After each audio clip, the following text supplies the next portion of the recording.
दंभिकासुर का दूसरा सवाल। आगे दैत्य दंभिकासुर बोला, पर ज्यादा खुश होने की जरूरत नहीं, अभी मेरे 6 सवाल और बाकी हैं।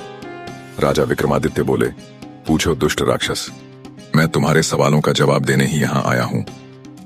दैत्य दंभिकासुर थोड़ा हिचकिचाकर बोला, तो सुनो राजा, सिंधुपुर राज्य पर समरवीर नाम का एक दयालु और प्रतापी राजा राज करता था, जो अपनी प्रजा की हर संभव मदद किया करता था।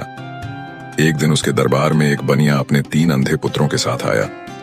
बनिया ने राजा से 1000 स्वर्ण मुद्राएं कर्ज मांगी और बदले में अपने तीनों बेटों को 6 माह के लिए गिरवी रखने की बात कही। राजा ने पूछा, आपके तीनों पुत्र तो अंधे हैं, भला यह मेरे किस काम के? बनिया बोला, महाराज, मेरे तीनों बेटे बहुत गुणी हैं। पहला लड़का घोड़ों की पहचान में अद्वितीय है, दूसरा आभूषणों का अद्भुत पारखी है और तीसरा शस्त्रों का पारखी है। राजा को आश्चर्य हुआ। बनिया ने समझाया कि उनके बेटे स्पर्श और गंध के आधार पर काम करते हैं और अगर उनकी एक भी बात गलत निकली तो राजा उनकी गर्दनें उड़ा सकते हैं। राजा समरवीर सहमत हो गए और बनिए को मुद्राएं दे दी तथा लड़कों के रहने खाने की उचित व्यवस्था की। समय बीता। एक दिन एक घोड़े का व्यापारी राजा के पास आया और एक सुंदर काबुली घोड़ा दिखाया। राजा उसे खरीदने को तैयार हो गए, लेकिन तभी उन्हें बनिए के अंधे लड़के की याद आई। उन्होंने लड़के को बुलाकर घोड़े को परखने को कहा। लड़का घोड़े को टटोलकर और सूंघकर परखने लगा, जिससे वहां मौजूद सभी लोग मुस्कुरा रहे थे। कुछ देर बाद वह बोला, राजन, यह घोड़ा भूलकर भी न खरीदें। राजा ने खराबी पूछी तो लड़के ने कहा कि किसी को भी घोड़े पर बैठाकर परख लें। एक सैनिक ने घोड़े पर बैठकर उसे चलाने की कोशिश की, लेकिन घोड़े ने उसे पटक दिया। सौदागर हैरान रह गया। लड़के ने कहा, तुम ग्वाले हो, ये घोड़ा तुम्हारे ही घर जन्मा है और इसे भैंस का दूध पिलाया गया है। इसकी महक लेते ही मैं समझ गया था, इसलिए मैंने महाराज को इसे खरीदने से मना किया। सौदागर ने माफी मांगी और चला गया। राजा बहुत प्रसन्न हुए और लड़के की खुराक दुगुनी करने का आदेश दिया।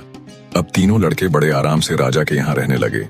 एक दिन एक जौहरी दरबार में आया और कई हीरे जवाहरात दिखाए। राजा को कुछ हीरे पसंद आए। उन्होंने बनिए के दूसरे लड़के को बुलाकर परखने को कहा। लड़के ने टटोलकर उन हीरों को अलग कर दिया जो सुंदर दिख रहे थे और बोला, महाराज, इन हीरों को न लें, खासकर यह लाल वाला। यह बहुत अशुभ है। जिसने भी इसे खरीदा या जिसके पास भी यह गया, उसे बड़ा नुकसान हुआ। आग लगी, चोरी हुई या परिवार के सदस्य तक मर गए। जौहरी तुरंत भागने लगा, पर सिपाहियों ने उसे पकड़ लिया। जौहरी ने माफी मांगते हुए बताया कि वह पड़ोसी राजा के कहने पर इन अशुभ रत्नों को लेकर आया था। राजा क्रोधित हुए और जौहरी को कैद खाने में डाल दिया। राजा ने बनिए के मध्यम वाले लड़के की खूब तारीफ की और उसकी भी खुराक दुगुनी करने का आदेश दिया।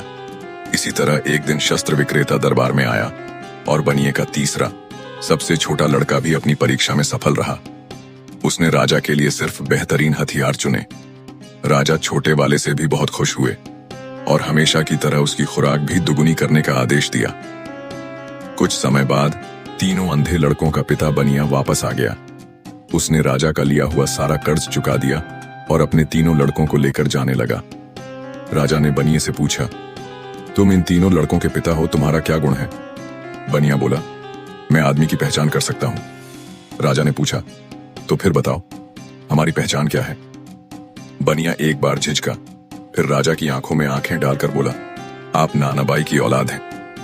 यह उस समय समाज में जाति और पेशे के आधार पर भेदभाव को दर्शाता था। बनिया राजा के साधारण वंश की ओर इशारा कर रहा था।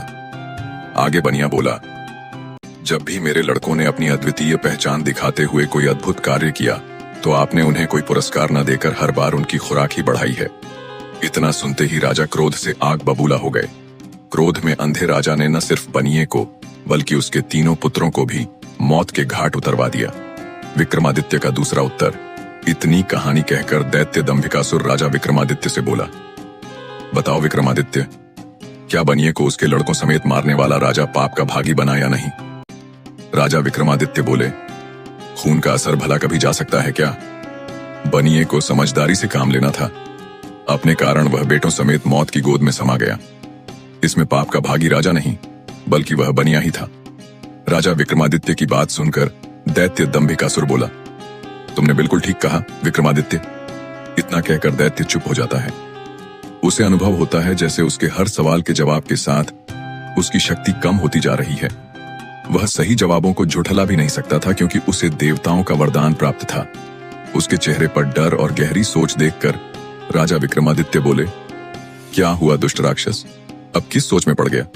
इतना अगर तू पाप करने से पहले सोच लेता तो आज इस दिन की नौबत ही नहीं आती।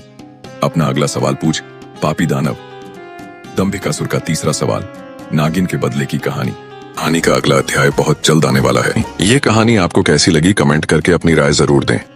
उम्मीद है ये कहानी आपको बहुत पसंद आई होगी। यदि वीडियो पसंद आई हो तो वीडियो को लाइक और चैनल को सब्सक्राइब जरूर कर।